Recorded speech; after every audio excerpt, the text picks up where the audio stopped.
आज हम एक बहुत ही दिलचस्प यात्रा की कहानी पर बात करने वाले हैं। ये कहानी है श्री चैतन्य महाप्रभु की वृंदावन यात्रा की। और हमारे पास जो स्रोत है वो इस सफर की एक ऐसी तस्वीर खींचते हैं, मतलब जहाँ सिर्फ इंसान ही नहीं बल्कि जंगल के जानवर भी, हाँ, जंगल के खूंखार जानवर भी भक्ति में झूमने लगते हैं। और ये सिर्फ एक यात्रा नहीं है ना, ये एक तरह से भक्ति की जो शक्ति है उसका लाइव डेमोन्स्ट्रेशन है। बिल्कुल। ये कहानी बताती है कि कैसे एक व्यक्ति का आध्यात्मिक प्रेम अपने आसपास की पूरी दुनिया को बदल सकता है। सही बात है। हमारा मकसद सिर्फ ये पता लगाना नहीं है कि वो कहां से गुजरे। हम ये समझने की कोशिश करेंगे कि इस सफर के पीछे का असली मतलब क्या था। क्या ये सच में चमत्कार थे या फिर ये किसी गहरे आध्यात्मिक अनुभव को बताने का एक काव्यात्मक तरीका है। चलिए इस दिलचस्प सफर की परतों को खोलते हैं। और ये परतें बहुत गहरी हैं।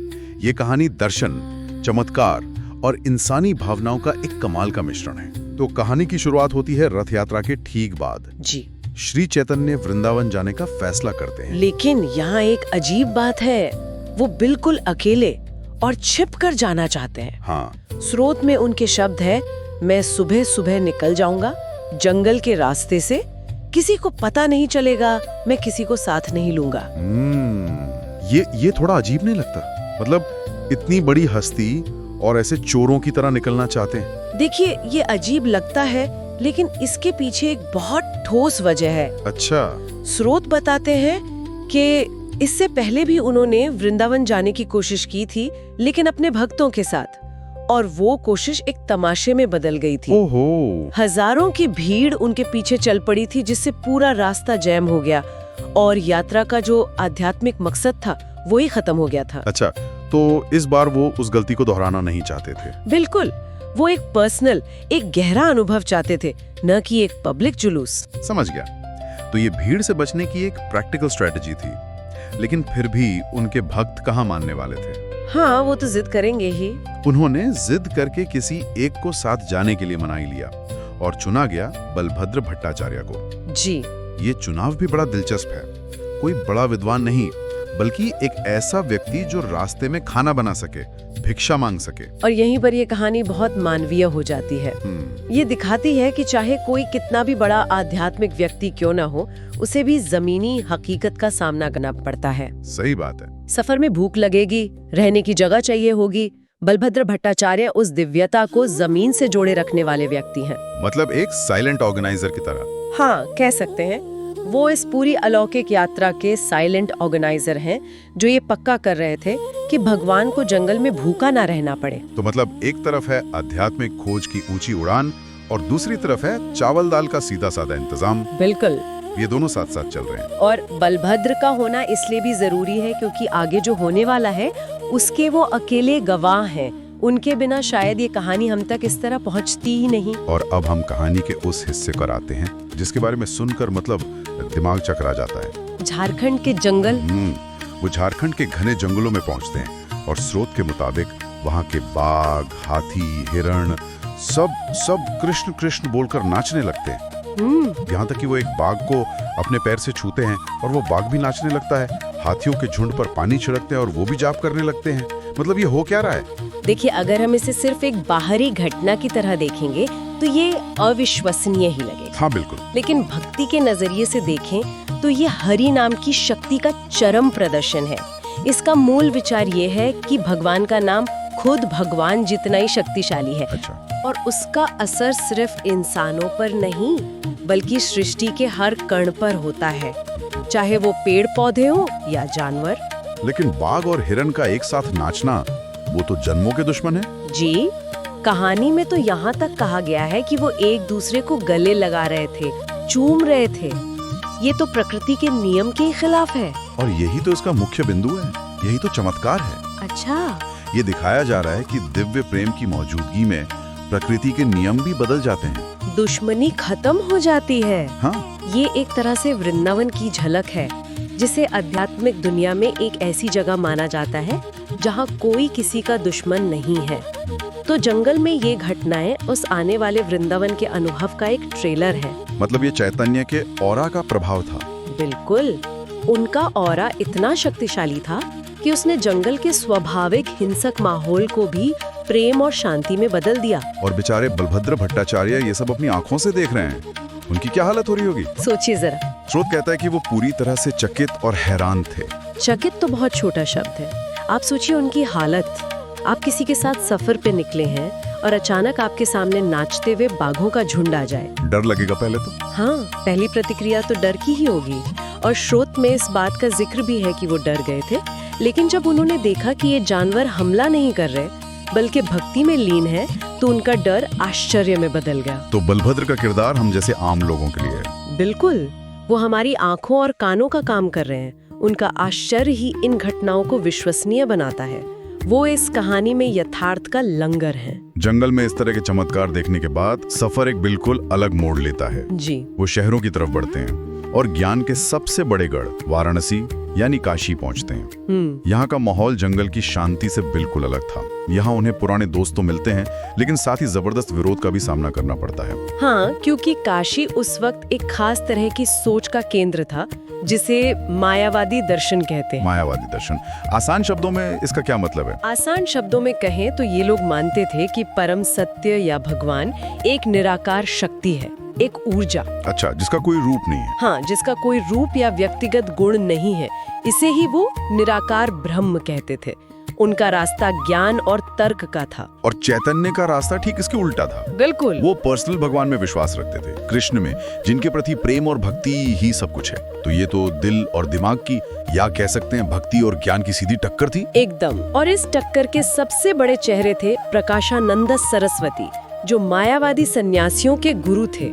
जब उन्होंने चैतन्य के बारे में सुना कि एक सन्यासी है जो नाचता गाता है, रोता है और जिसके पीछे हजारों लोग दीवाने हैं, तो उन्हें ये सब बहुत बचकाना लगा। उन्होंने मजाक उड़ाया होगा। बहुत। उन्होंने चैतन्य को भावुक, ढोंगी और यहाँ तक कि नंबर 1 जादूगर तक कह डाला, जो लोगों पर कोई काला जादू कर देता है। एक मिनट, अगर हम प्रकाशानंद के नजरिए से देखें तो क्या उनका शक थोड़ा बहुत जायज नहीं था? ये सवाल बहुत अच्छा है। एक व्यक्ति आता है, लोग उसके पीछे दीवाने हो जाते हैं, जानवर नाचने लगते हैं।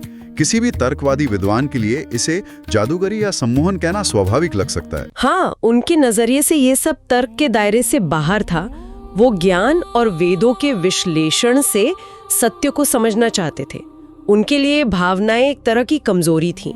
अच्छा। इसीलिए जब एक ब्राह्मण ने चैतन्य से पूछा कि ये मायावादी लोग कृष्ण नाम क्यों नहीं ले पाते, तो चैतन्य ने एक बहुत गहरा जवाब दिया। हाँ, ये बहुत दिलचस्प हिस्सा है। उन्होंने क्या कहा? उन्होंने कहा कि ये लोग भगवान कृष्ण के प्रति अपराधी हैं। अपराधी?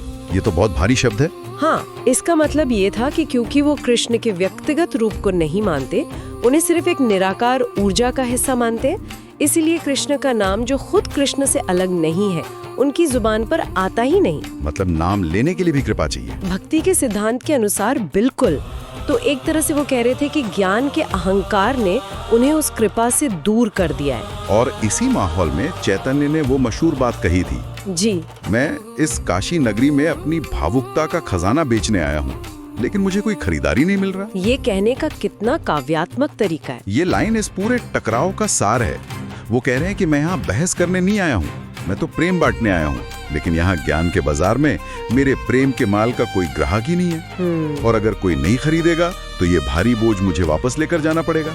ये उनके मिशन और उस समय के बौद्धिक माहौल के बीच के गहरे अंतर को दिखाता है। तो वृंदावन पहुंचते हैं। जी, अंततः। और यहाँ पहुंचते ही जैसे सब कुछ बदल जाता है। स्रोत बताते हैं कि उनका दिव्य प्रेम 100 गुना, फिर 1000 गुना और फिर लाख गुना बढ़ गया।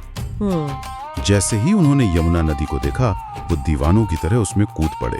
ये उनकी यात्रा का क्लाइमैक्स है। इस कहानी में वृंदावन सिर्फ एक शहर या गांव नहीं है, वो एक धाम है। वो परम आध्यात्मिक धाम है, कृष्ण की लीलाओं की धरती। चैतन्य के लिए ये घर वापसी जैसा था। उनका बाहरी दुनिया से संपर्क लगभग टूट गया था। अच्छा। उनका व्यवहार ऐसा था जैसे वो पूरी तरह से कृष्ण प्रेम में डूब चुके हैं। झारखंड के जंगल और वृंदावन की जमीन में उनके लिए कोई फर्क नहीं रह गया था। मतलब वो किसी भी पेड़ को देखकर उसे कृष्ण से जुड़ा कोई पवित्र पेड़ समझने लगते, किसी भी टीले को गोवर्धन पर्वत मान लेते। और यहाँ प्रकृति के साथ उनका रिश्ता और भी गहरा हो जाता है। हाँ, जंगल में तो जानवर सिर्फ नाच रहे थे, यहाँ तो वो सीधे संवाद कर रहे हैं। गायें उन्हें घेर कर चाटने लगती हैं, हिरण बिना डरे उनके पीछे पीछे चलते हैं। और सबसे कमाल का किस्सा है तोतों का। हाँ, वो अद्भुत है। कहानी में वर्णन है कि तोतों का एक जोड़ा उनके हाथ पर आकर बैठ जाता है और कृष्ण और राधा के बारे में कविताएं सुनाने लगता है। कविताएं? हाँ, एक नर तोता कृष्ण के गुणों की तारीफ करता है और मादा तोता राधा के गुणों की। क्या बात है। जैसे एक तोता कहता है कि कृष्ण की सुंदरता ऐसी है कि वो वृंदावन की गोपियों का धीरज छीन लेती है, तो दूसरा जवाब देता है कि राधा के गुण और सुंदरता तो खुद कृष्ण के मन को भी मोह लेते हैं, जो पूरे ब्रह्मांड का मन मोहते हैं। ये तो किसी ऊंचे दर्जे के कवि की बातें लगती हैं जो तोते कर रहे हैं। और यही इस जगह की खासियत बताई गई है। ये इस विचार को मजबूत करता है कि वृंदावन एक चैतन्य, एक जीवित आध्यात्मिक भूमि है। अच्छा, यहाँ का हर कण कृष्ण चेतना में डूबा हुआ है। तोतों का कविता सुनाना सिर्फ एक कल्पना नहीं, बल्कि इस बात का प्रतीक है कि इस पवित्र जगह का हर तत्व उस दिव्य नाटक का हिस्सा है। ये सिर्फ प्रकृति प्रेम नहीं है। नहीं, ये प्रकृति के जरिए दिव्यता से सीधा संवाद है। बिल्कुल। तो अगर हम इस पूरी यात्रा को एक साथ देखें, जंगल के चमत्कार, काशी का दार्शनिक टकराव और वृंदावन का परमानंद, इसका निचोड़ क्या निकलता है? ये कहानी हमें क्या बताना चाहती है? अगर हम बड़ी तस्वीर देखें तो यह यात्रा गौड़ीय वैष्णववाद के 3 मूल सिद्धांतों को स्थापित करती है। कौन कौन से? पहला, हरि नाम के जाप की सर्वोच्च शक्ति जो जानवरों को भी बदल सकती है। दूसरा, ज्ञान और तर्क पर व्यक्तिगत भक्ति की जीत। और तीसरा, वृंदावन को ही परम आध्यात्मिक सत्य के रूप में देखना। यह यात्रा सिर्फ एक सफर नहीं थी, ये खुद में एक उपदेश बन गई जो अपने रास्ते में आने वाली हर चीज को बदलती चली गई। एक बात और ध्यान देने वाली है, वो सिर्फ उपदेश नहीं देते थे, बल्कि अपने कामों से मिसाल भी कायम करते थे। सही बात है। जैसे मथुरा में उनका एक सनोड़िया ब्राह्मण के घर भोजन करना। उस समय के सामाजिक नियमों के हिसाब से शायद कुछ लोग इसे सही नहीं मानते। ये बहुत जरूरी बात है। जब लोगों ने सवाल उठाया तो उन्होंने कहा कि उनके गुरु शील माधवेंद्रपुरी ने भी उसी समुदाय के घर भोजन किया था, इसलिए वो भी करेंगे। अच्छा। उन्होंने कहा, महान भक्तों का आचरण ही धर्म का असली सार है। इसका मतलब है कि उनके लिए सच्ची आध्यात्मिकता बाहरी सामाजिक नियमों से ज्यादा आंतरिक भक्ति और गुरु परंपरा के पालन पर आधारित थी। वो दिखा रहे थे कि भक्ति जाति या सामाजिक स्थिति से ऊपर है। कहानी के आखिर में एक बहुत ही कमाल की बात कही गई है। लिखा है कि भगवान अनंत, जिनके हजारों मुंह हैं, वो भी इन लीलाओं का पूरा वर्णन नहीं कर सकते। ये बात आपको एक अनंत की भावना के साथ छोड़ जाती है। और शायद यही इसका असली मकसद है। मतलब ये कहानी घटनाओं का एक दस्तावेज होने का दावा नहीं कर रही, बल्कि एक ऐसे अनुभव की झलक देने की कोशिश कर रही है जो असल में शब्दों की पकड़ से बाहर है। ये आपको उस अनुभव के किनारे तक ले जाकर छोड़ देती है।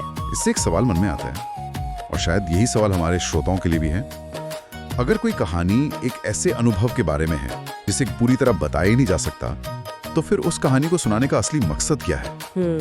क्या ये सिर्फ एक घटना को रिकॉर्ड करना है, या फिर हमारे अंदर एक ऐसी भावना को जगाना है जिसे हमारा तर्क और दिमाग कभी अकेले नहीं समझ सकते?